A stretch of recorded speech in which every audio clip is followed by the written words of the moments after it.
प्रिय भाइयों बहनों नमस्कार। 26 जुलाई को करगिल विजय के 21 वर्ष पूरे होंगे और करगिल विजय के लिए हमारे 75 सैनिकों ने अपना बलिदान दिया। ये उत्तराखंड का इतिहास रहा है कि जब भी देश को सैनिकों की जरूरत हुई, शहादत की जरूरत हुई, तो उत्तराखंड ने उसमें अपनी भूमिका अग्रिम रूप से निभाई। करगिल का युद्ध ये सामान्य युद्ध नहीं था, ये असामान्य था, अभूतपूर्व था। शत्रु हजारों फीट की ऊंचाई पर था और हम नीचे थे।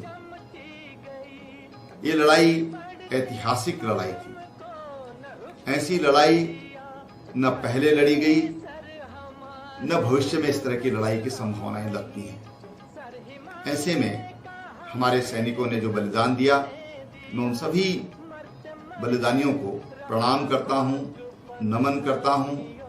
उनकी जो वीरांगनाएं हैं, उनके जो बच्चे हैं, उनको ये विश्वास दिलाना चाहता हूं कि उत्तराखंड सरकार सदैव अपने सैनिकों के साथ खड़ी है। ये मैं उनको आश्वस्त करना चाहता हूं। मैं यह भी बताना चाहता हूं, उत्तराखंड राज्य पहला राज्य है जिन्होंने शहीद सैनिकों के परिजनों को, उनके जो आश्रित हैं, उनको सरकारी नौकरी देने का काम किया है। जो धनराशि दी जाती है, हमारा स्पष्ट मानना है कि राशि चाहे कितनी अधिक हो, एक समय सीमा के अंतर्गत तो फिर समाप्त हो जाती है और इसलिए उनके आश्रित को सरकार की तरफ से सरकारी नौकरी का प्रावधान किया गया। इसी तरह से जो हमारे अर्धसैनिक बल हैं, उनके जो आश्रित हैं, उसके लिए भी इसी तरह का प्रावधान किया गया है। ये प्रावधान इन 3 वर्षों में हमने किया है। इन 3 वर्षों में लगभग 4000 सैनिक, उन पर हमने सम्मान के रूप में 31 करोड़ रुपया सम्मान राशि के रूप में उनके परिजनों को दिया गया है। मैं तमाम उन सैनिकों को, उनके आश्रितों को एक बार फिर आश्वस्त करता हूं कि हमारी सरकार उनके साथ में है, हम सदैव उनके साथ खड़े होंगे। इसी तरह से जो द्वितीय विश्व युद्ध के पेंशनधारी थे, उनको मात्र 4000 रुपया पेंशन मासिक रूप से दी जाती थी। हमने उसको बढ़ा करके 8000 रुपया किया। हमारे जो सम्मानित, जिनको मेडल प्राप्त जो हमारे सेनानी हैं, उनकी राशि भी हमने अभूतपूर्व रूप से बढ़ाई है। मैं आपको बता दूं कि जिन सैनिकों को विशिष्ट सेवा पदक से अलंकृत किया गया, उनकी जो अनुमन्य राशि थी, उनको 15,000 रुपए से बढ़ा करके और 2 लाख रुपए किया गया। अति विशिष्ट सेवा मेडल प्राप्त उनको 7,000 रुपए मिलता था, जिनको बढ़ा करके 1,50,000 रुपए किया गया।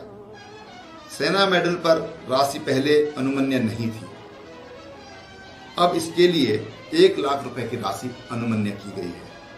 इसी प्रकार विशिष्ट सेवा मेडल में एक मुफ्त जो अनुमन्य राशि को 3,000 रुपए से बढ़ा करके और 75,000 रुपया किया गया। ये हमारी अपने सैनिकों के प्रति, उनके आश्रितों के प्रति हमारी जो सद्भावनाएं हैं, उसको प्रकट करती है।